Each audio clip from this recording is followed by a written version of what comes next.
Pernahkah kamu berhenti sejenak untuk bertanya-tanya, apakah harga kopi yang kamu bayar itu adil untuk petani yang menanam biji kopinya? Atau apakah perusahaan yang membuat ponselmu memperlakukan pekerjanya dengan hormat? Ini bukan cuma pertanyaan ekonomi loh, ini pertanyaan etika. Pertanyaan-pertanyaan ini memaksa kita untuk menghadapi pertanyaan yang lebih besar dan mendalam. Apa yang benar untuk dilakukan dalam kehidupan ekonomi kita? Dunia uang, pasar, dan produksi seringkali terasa seperti mesin yang dingin dan perhitungan yang hanya didorong oleh pengejaran keuntungan dan efisiensi tanpa henti. Tapi di balik kurva penawaran dan permintaan, ada lanskap moral. Setiap transaksi, setiap keputusan bisnis, setiap kebijakan pemerintah. Studi etika ekonomi adalah upaya kita untuk membawa nilai-nilai ini ke permukaan dan bertanya, masyarakat seperti apa yang sebenarnya ingin kita bangun? Untuk menavigasi wilayah yang rumit ini, kita butuh peta. Bayangkan begini, perjalanan kita dimulai dengan etika, fungsinya, prinsip-prinsip inti. Contoh dunia nyata, sistem ekonomi, hubungan penting antara cita-cita etika kita dan sistem ekonomi yang kita ciptakan. Peta ini membantu kita melihat bahwa ekonomi tidak pernah hanya tentang angka. Ini pada dasarnya tentang bagaimana kita memilih untuk hidup bersama. Pada intinya, etika ekonomi adalah bidang moralitas terapan yang mengkaji perilaku dan institusi kita dalam lingkup ekonomi. Ini adalah praktik bertanya apa yang baik dan apa yang benar dalam hal memproduksi, mendistribusikan, mengonsumsi barang dan jasa. Terlalu lama, pandangan umum berpendapat bahwa bisnis dan etika berada di ranah yang terpisah. Dalam pandangan ini, satu-satunya tujuan bisnis adalah memaksimalkan keuntungan bagi pemegang sahamnya, dan pertimbangan lain hanyalah gangguan dari tugas utama ini. Perspektif sempit ini mereduksi manusia menjadi sekadar instrumen kegiatan ekonomi sebagai produsen atau konsumen, bukan sebagai individu dengan nilai dan martabat intrinsik. Etika ekonomi menantang asumsi ini secara langsung. Ia berpendapat bahwa kegiatan ekonomi adalah upaya yang sangat manusiawi, dan oleh karena itu harus tunduk pada evaluasi moral. Tujuan ekonomi yang etis jauh melampaui keuntungan semata.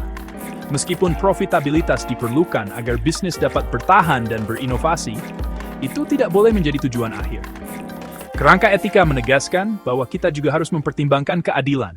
Untuk membangun ekonomi yang makmur dan adil, kita harus mendasarkannya pada seperangkat prinsip etika inti. Prinsip-prinsip ini bertindak sebagai pilar, memberikan dukungan dasar untuk sistem yang melayani kebaikan bersama. Yang pertama dan paling mendasar dari ini adalah kejujuran. Dalam ekonomi yang etis, semua peserta harus berkomitmen pada kebenaran.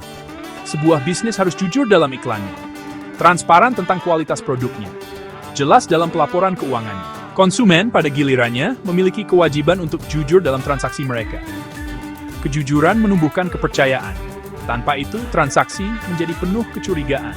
Biaya meningkat, seluruh sistem menjadi kurang efisien dan lebih rapuh. Kejujuran bukan hanya kebijakan yang baik, itu adalah dasar moral hubungan ekonomi. Pilar kedua adalah keadilan. Keadilan menuntut kesetaraan dalam distribusi peluang, sumber daya, dan beban. Kompensasi yang adil untuk pekerjaan tanpa memandang jenis kelamin, ras, atau latar belakang. Menentang praktik diskriminatif dalam perekrutan dan promosi. Selanjutnya, mencegah eksploitasi yang rentan. Melindungi pekerja dari kondisi yang tidak aman. Memastikan konsumen tidak menjadi korban praktik penipuan. Menciptakan sistem dengan kesempatan nyata bagi semua. Ekonomi yang tidak adil, dengan imbalan terkonsentrasi, tidak stabil secara sosial. Pilar ketiga adalah tanggung jawab. Pelaku ekonomi, perusahaan, English ekonomi, ekonomi, pemerintah. Perusahaan ini tidak bisa mengabaikan polusi sambil mencadangan. Tanggung jawab kepada komunitas, planet. Sistem ekonomi adalah kerangka besar yang digunakan masyarakat untuk menjawab 3 pertanyaan mendasar. Apa yang harus diproduksi? Bagaimana seharusnya diproduksi? Dan untuk siapa seharusnya diproduksi? Ini adalah seperangkat aturan, institusi, dan praktik yang mengatur produksi, distribusi, dan konsumsi semua barang dan jasa. Bayangkan saja ini sebagai cetak biru kehidupan ekonomi suatu negara. Cetak biru ini bukan hanya dokumen teknis. Ini adalah ekspresi mendalam dari nilai-nilai, prioritas, dan kepercayaan masyarakat tentang sifat manusia. Tujuan utama dari setiap sistem ekonomi adalah untuk mengelola masalah kelangkaan. Sumber daya, baik itu tanah, tenaga kerja, atau modal, terbatas. Sementara keinginan dan kebutuhan manusia hampir tidak terbatas.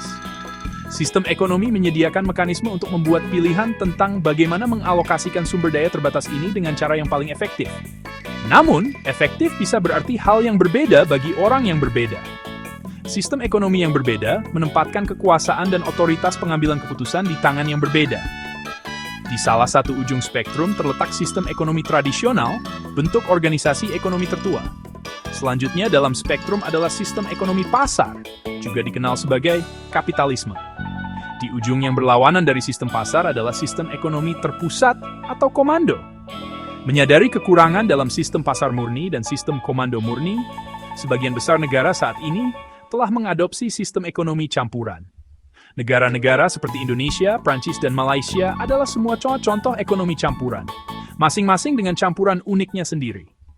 Etika bukanlah tambahan pada sistem ekonomi.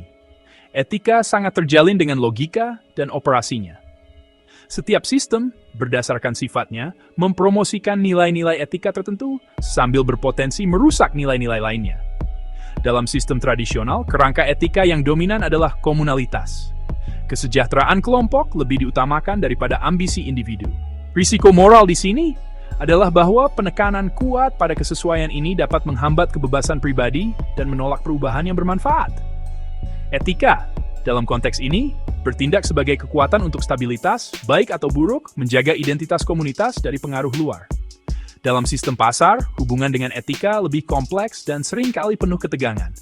Sistem ini menjunjung tinggi nilai kebebasan individu dan tanggung jawab pribadi. Ia berpendapat bahwa orang yang bertindak demi kepentingan pribadi akan menciptakan masyarakat yang makmur. Namun, tanpa lapisan etika yang kuat, pengejaran kepentingan pribadi ini dapat berubah menjadi keserakahan. Undang-undang anti penipuan, peraturan yang melindungi pekerja, tekanan sosial untuk tanggung jawab perusahaan. Semua itu dirancang untuk memastikan pasar melayani kebaikan bersama, bukan hanya yang berkuasa. Sebaliknya, sistem komando seringkali dibangun di atas janji etika yang eksplisit, janji kesetaraan dan janji keadilan untuk semua. Ia berusaha menghilangkan eksploitasi dengan menempatkan kendali di tangan negara, yang dimaksudkan untuk bertindak demi kepentingan terbaik rakyat. Dalam praktiknya, mereka seringkali menggantikan tirani pasar dengan tirani negara. Etika, dalam kasus ini, menyerukan transparansi, kontrol demokratis, dan perlindungan martabat individu.